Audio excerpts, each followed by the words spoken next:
Tout d'abord, bonjour à tous. Donc voilà, si vous voulez purger votre installation de chauffage ou purger un radiateur, dans un premier temps, il faut vraiment couper votre chaudière parce qu'il y a un circulateur à l'intérieur. Si ce circulateur circule, il risque de déplacer des bulles d'air dans toute l'installation. Donc vous risquez de ne pas purger correctement et efficacement votre installation. Donc la première étape, on coupe cette chaudière. Voilà, donc une fois que votre chaudière est bien éteinte, vous allez à chaque radiateur, vous purgez au niveau de la purge. Donc c'est comme ceci, en fait vous avez simplement une vis centrale. Alors, on va faire le point et hop. Voilà, excusez-moi. Donc vous avez une vis avec un tournevis plat, ou bien vous pouvez vous munir d'une clé comme ceci, une clé de purge.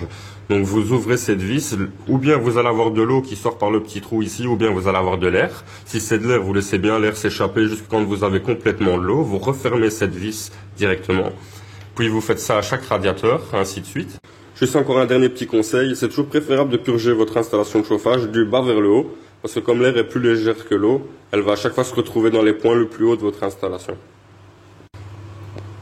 Puis une fois que vous avez purgé plusieurs fois plusieurs radiateurs ou même un seul, vous devez revérifier votre pression au niveau de votre chaudière.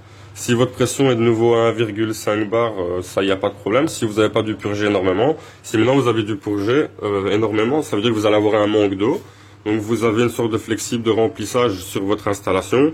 Il est muni de 2 vannes. Donc ça c'est votre eau froide, ça c'est votre retour chauffage.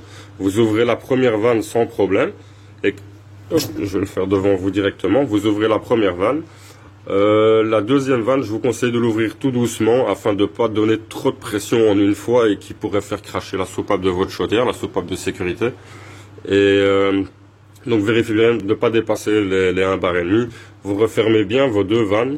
Et si vous devez encore purger des radiateurs, vous refaites la même procédure jusqu'à quand toute l'air est échappé de votre installation.